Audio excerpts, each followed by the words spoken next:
they say in life, if you don't enjoy your job at least 80% of the time, then you're probably doing the wrong job. That's not long to get sheep in with champ behind them. Sheep, of course, are what we call gregarious animals, and gregarious simply means they follow each other. They want to be together where they feel safe. Go back now, Geordie. Geordie, go back. Geordie, go back. And you probably heard of the saying, you Massey, sometimes people follow like sheep. And sheep always follow each other. So it is very easy to train a pup to work sheep. You usually start training the pups when they are about 6 months old. Prior to that, of course, you have to teach your pup to sit down on command, come back when it's called, know what its name is, come to a whistle, all those things, so that you've got some control over your dog. I usually start training a pup with about 2 or 3 sheep just in that yard behind the shed here. And the idea is when you train a pup, it's very similar to raising children. You encourage all the good things and discourage all the bad things. They hate being yelled at. They love being told they're a good dog.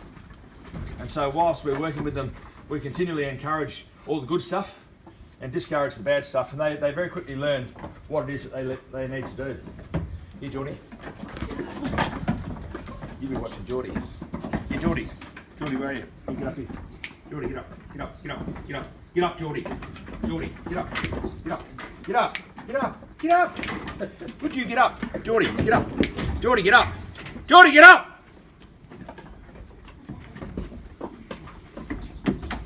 Now, as I said, Geordie's a yard dog. These sheep. I'll get out of this, I'll get the gate. Come here, Geordie. Come here, Geordie. Come here, Geordie. Down here.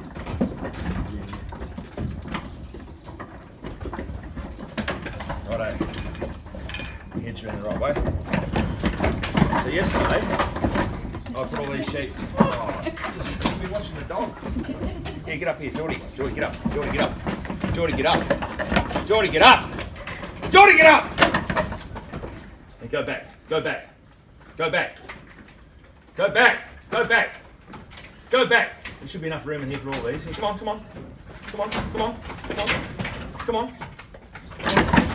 Up again. Okay, now, so yesterday I vaccinated all the ewes to give them antibodies and for tetanus and pregnancy toxemia and all those things, extra vitamins and minerals, so that when they have their lambs, they can hand on, while in their last part of their pregnancy, they can hand on a few of the trace elements and things to their lamb while it's in the womb. They're born nice and strong then, and they can go on to find mum's milk bar and get on with growing into nice big lambs. And so vaccinating, the pre-lambing vaccination is very important. So that's done, and then today we're doing all the crutching. So I'll show you how we crutch sheep in a moment, as well as I'll shear one. Now, we also do drenching in this raceway. Drenching is where you give sheep medicine to control their stomach worms. And so I drenched these ewes about a fortnight ago, so I didn't need to drench them again yesterday. So Geordie's job is to run up and down, clean the sheep pen up. That's what he does. He's very, very good at it, even though he's a bit of a lazy little bugger sometimes. He gets a bit intimidated by sheep. He doesn't like sheep that don't have very much wool on them. He likes woolly sheep because they're a lot easier to run on and easier to get a grip on. And so these sheep have only got about 4 months worth of growth on them. They were shorn in January. So now once they're in the race, they're all lined up there. You just go along and take each one by the jaw, put the drench gun in their mouth, give them a little squirt of drench, that kills their stomach worms. We go along and do each one, and when you've got the race full done, you can let them out and bring the next lot through. As I said, we've got about 1,700 sheep here on the farm, and they're all drenched about 3 or 4 times every year to make sure that they don't have problems with stomach worms. Now the sheep are, we finished with them, they come through.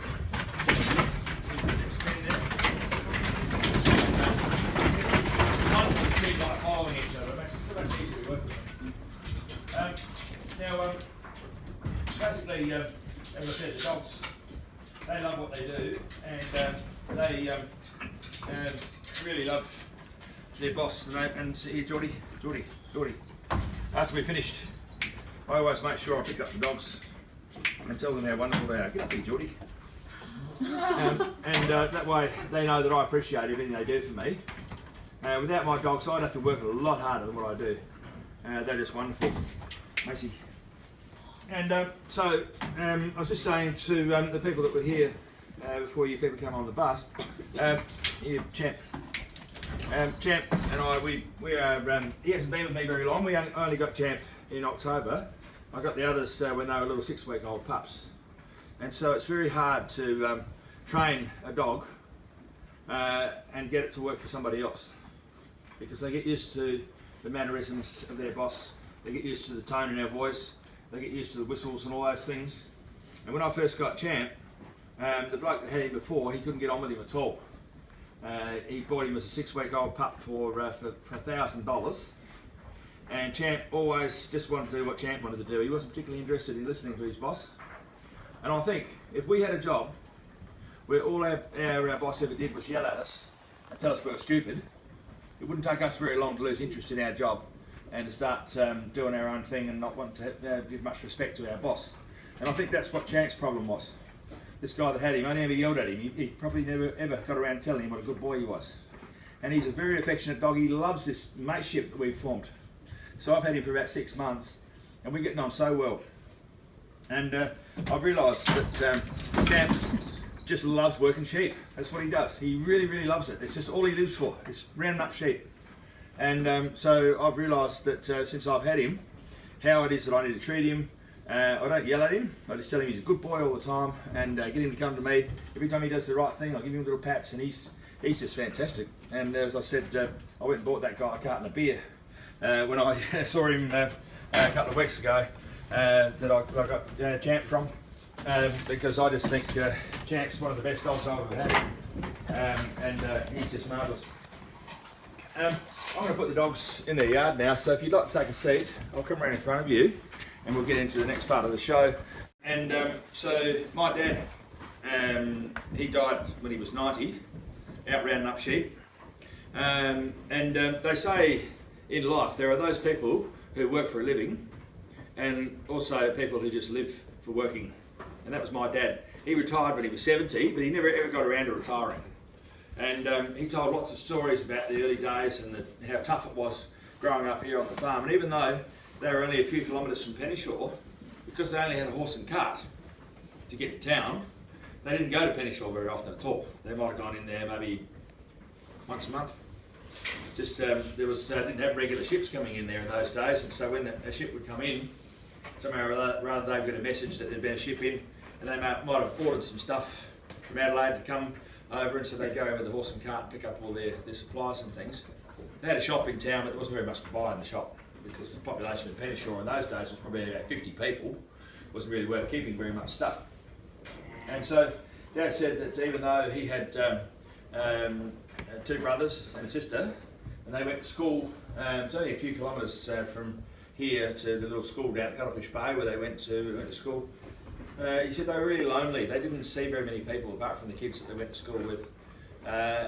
So it was just work. All they did was just work all the time. And sometimes they might go to church, but that wasn't very often at all because it was too far to go into town or too hard to get there. But they lived off the land. They managed what they grew. They grew their own vegetables and fruit.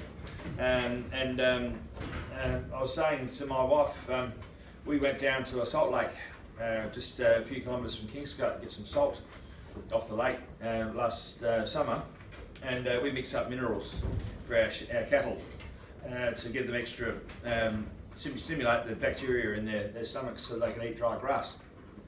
So we mixed salt with urea and sulphate of ammonia and lime and a bit of canola in with it, mix all that together, and you put that into a trough out in the paddock, and the cattle come along, lick it, and they go off eating dry grass, and they do really well on it. And so I said, yeah, once a year, my grandfather and my dad and his brothers, they'd go off down to a salt lake, which is near American River, with a big dray, a whole lot of horses. They'd load up tons and tons and tons and tons of salt that they scrape up, and they bag it all up and load it all on the dray and bring it all home again. It took them a couple of days.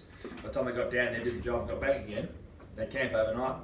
And he said they use salt for all sorts of things, tanning skins, salting their meat, and flavouring their food, as well as giving it to the animals to also help them with their digestion during the summer months. And so salt was a pretty important thing, but the pioneering thing they did and how hard they worked was just, and Dad was also very active in the community.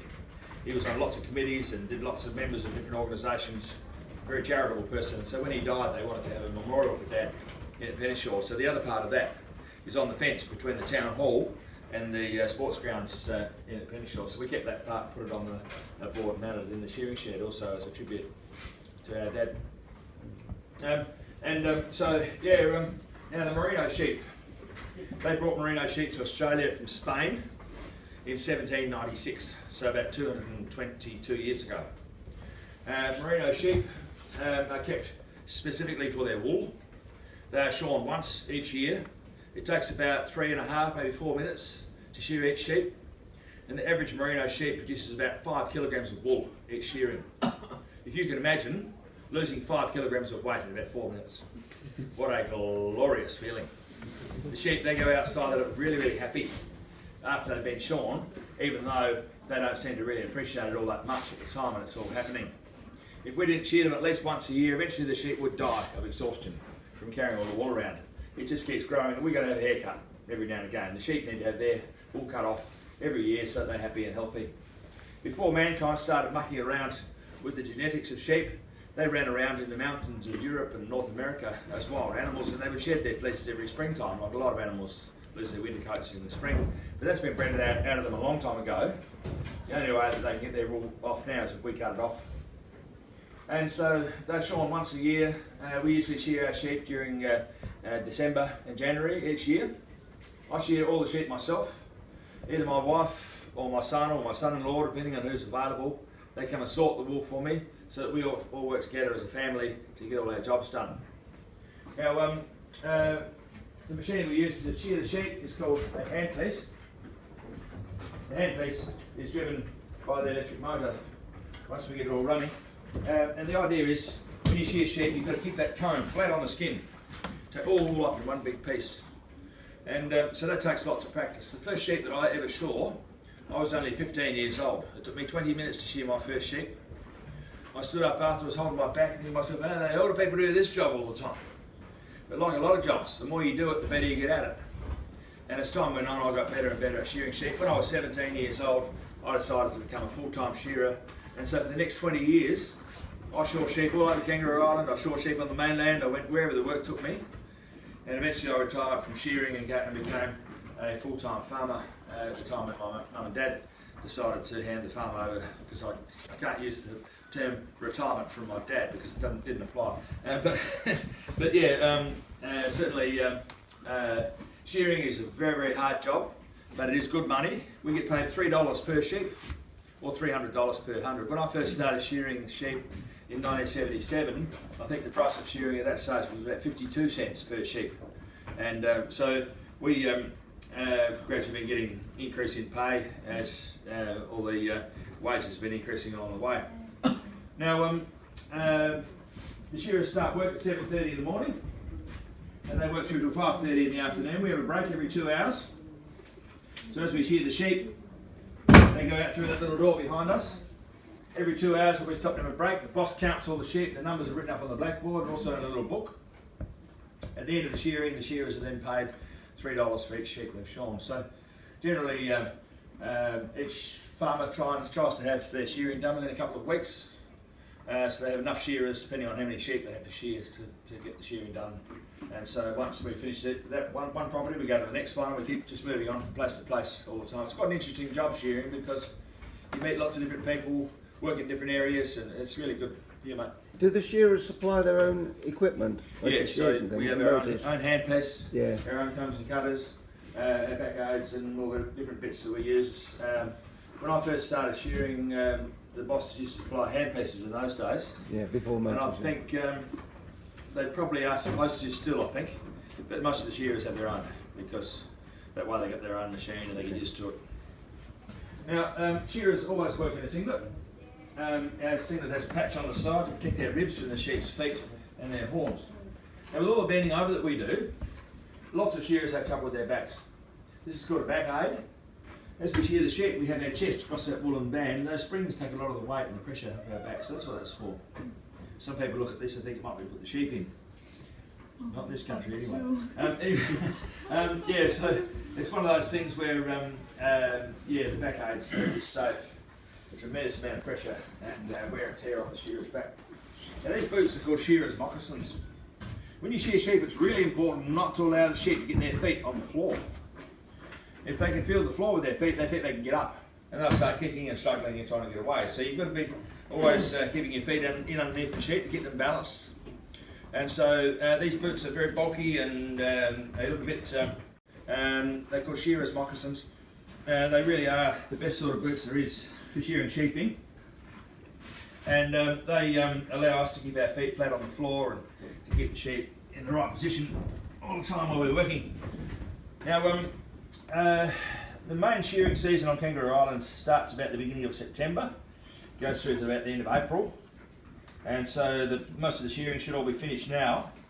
But because you can't shear sheep in the winter time because it's so hard to get them dry, and because the female sheep are all having their lambs in the winter time, so we try and get all the work done by the end of the autumn. So the shearers, I suppose during the winter months, there's a bit of crutching around for a while, probably till about the end of this month. There'll be a bit of crutching still happening, but mostly the shearers then either take a break during the winter, have a holiday, or they might travel off, go overseas. A friend of mine, he went and worked in Europe last year as a shearer. Didn't make any money by the time he paid for all his travelling around and that sort of thing, but he made enough to cover his costs while he was there. And had some wonderful adventures again, and met lots of lovely people while he was shearing for people throughout Europe. Now, the first thing I'll do is just, I've got a woolly sheep in the pen there that I grabbed this morning. So most of these have only got about that much wool on, they're not worth shearing yet, but we're doing the crutching. I just found one this morning, I'll just grab it out of the pen here. Alright. And the flies won't bother them, and they can have their lamb without too many problems, and their lambs, as I said, can find their mum's teats. Now for shearing, you set the sheep up, the first job you do is take all the wool off the belly. So we put the sheep, you can change the gear, and away we go.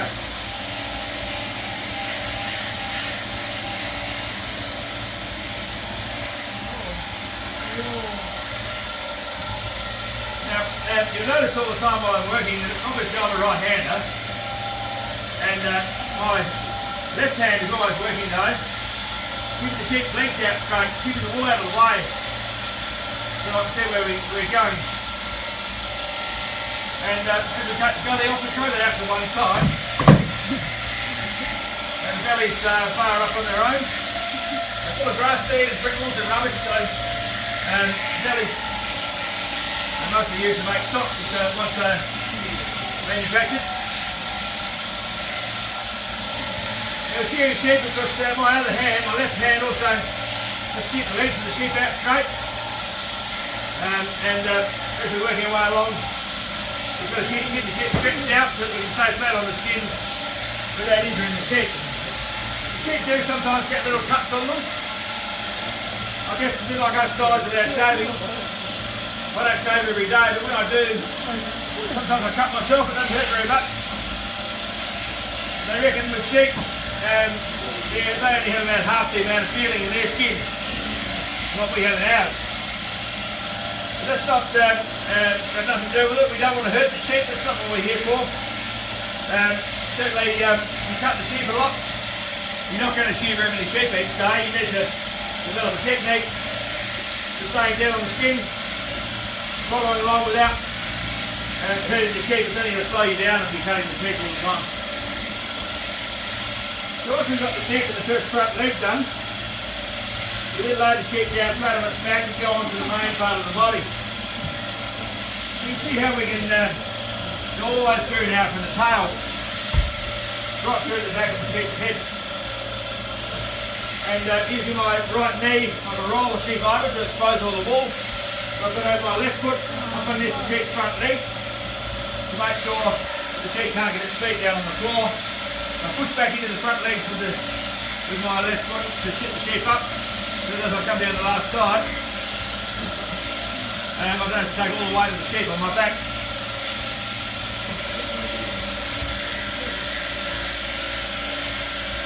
As I said, the sheep don't like being shorn very much, but it is for their own good. Certainly a lot of people are concerned about the sheep in the winter time. They think, oh yeah, the winter's nearly here, surely the sheep are going to be cold without their wool. And I suppose initially, sometimes they are, but they go outside, they get really, they're used to it quite quickly. The main thing sheep need is lots of grass to eat so they can make some energy to keep warm. They need each other. We don't just keep sheep together in big mobs because they're insecure creatures. It's all about shooing each other from the cold and huddling together at night time. And we also make sure that we leave plenty of vegetation around the outside of the field.